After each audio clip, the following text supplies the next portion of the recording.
নমস্কার বন্ধুরা, আমি পিকু। আজকে আমি আপনাদের সামনে একটি রেসিপি ব্লগ এনেছি। আর এটা তো সকলেই চেনেন হয়তো কম বেশি। এটা হচ্ছে পুঁইয়ের দানা, আমরা বলি এটাকে পুঁই মিটুলি। আর আপনারা কে কী বলেন অবশ্যই কিন্তু কমেন্ট করে জানাবেন। আমি ভালো করে ধুয়ে একটু জলে ভিজিয়ে রেখেছি। আর এই পুঁই মিটুলি চচ্চড়ি রান্না করতে আমার লাগবে দুটো বড় সাইজের পেঁয়াজ নিয়েছি, কিছুটা কুমড়ো, একটা বড় সাইজের আলুকে ডুমো ডুমো করে কেটে নিয়েছি। আর টমেটোটা অপশনাল, আপনারা দিতেও পারেন আবার নাও দিতে পারেন। কয়েকটা কাঁচা লঙ্কা আছে। আর লাগবে হচ্ছে চিংড়ি মাছ। চিংড়ি মাছটা একটু ছোট সাইজ হলে ভালো হতো, কিন্তু চিংড়ি মাছটা বড় হয়ে গেছে। আমি চিংড়ি মাছগুলোকে একটু কিমা করে দেব।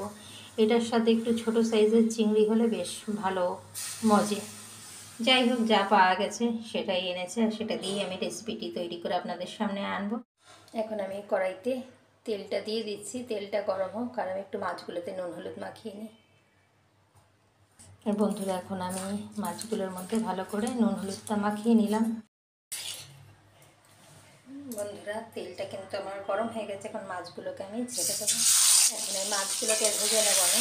মাছগুলো এরকম ছোটো ছোটো হলে বেশ ভালো হতো, কিন্তু কী করা যাবে।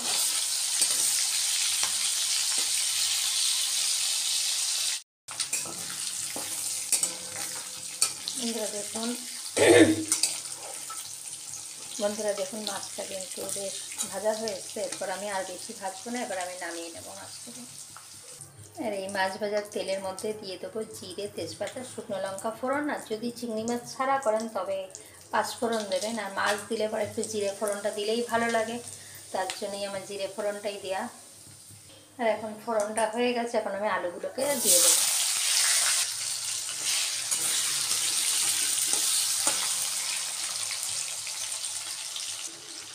আলুটার মধ্যে আমি নুন টুন কিছুই দিইনি, নুন হলুদ কিচ্ছু দিইনি। একটু আলুটা ভেজে নিই, তারপরে আমি এর মধ্যে পেঁয়াজটা অ্যাড করে দেবো। পেঁয়াজটাও ভাজা হওয়ার প্রয়োজন আছে।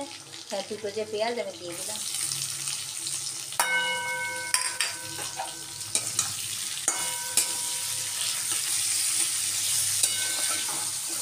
পেঁয়াজটা দিয়ে এরপরে আমি নুনটা দেবো, তাহলে পেঁয়াজটা মজে হয়ে যাবে। বন্ধুরা, দিয়ে দিলাম স্বাদ মতো নুনটা। নুন মিষ্টি ঝালটা যার যার, এটা একটু নিজস্বতা, এটা যার যার নিজেদের পরিমাণ মতনই দিতে হয়। যার কারা কীরকম ঝাল পছন্দ করেন, তার সব ফ্যামিলি মেম্বাররা সেইভাবেই এটাকে দিতে হয়। আর স্বাদেরও তো একটা ব্যাপার থাকে। আর এদিকে আমি দিয়ে দিলাম নুনটা দিয়ে আবারও ভেজে নিচ্ছি।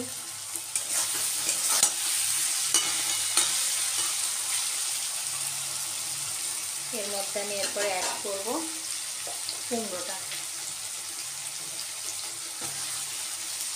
পুঁই শাক, পুঁই মিটুলি মানে একটু কুমড়োটা না দিলে ঠিক ভালো লাগে না। আর কিছু সবজি দেন আর না দেন, কিন্তু কুমড়োটা না দিলে স্বাদটাও মনে হয় ঠিক আছে।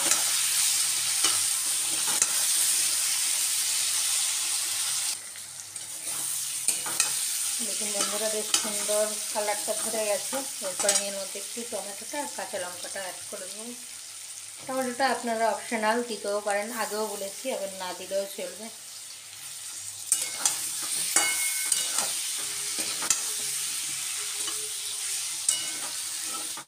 এখন আমি এর মধ্যে একটু হলুদ গুঁড়ো অ্যাড করে দিলাম। আমি রান্নাতে কিন্তু একটু হলুদ গুঁড়োটা কমই অ্যাড করি, বিশেষ করে শাক টাকের ক্ষেত্রে, এই সমস্ত রান্নায়, সবুজ রান্নায়।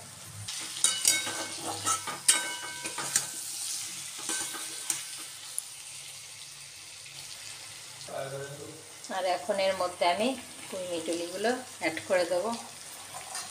আমরা তো পুঁই মিটুলি বলি বন্ধুরা, আপনারা কে কী বলেন অবশ্যই কিন্তু কমেন্ট করে জানাবেন। এখন এই মিটুলিগুলোকে এর মধ্যে অ্যাড করে দিচ্ছি,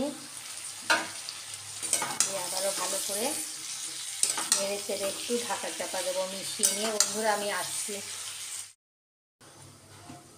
বন্ধুরা, একটু ঢাকা দিয়েছিলাম, আর এখন দেখি বন্ধুরা কতটা কালারটা সুন্দর এসছে না, দেখে একটু গলবে।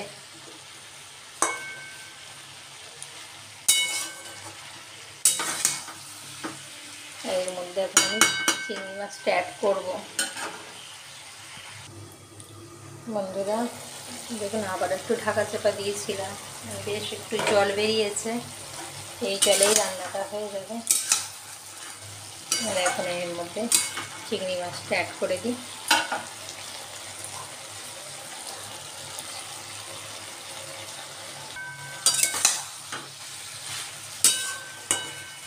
চিংড়ি মাছটা দিলে স্বাদ গন্ধ দুটোই সুন্দর হয়।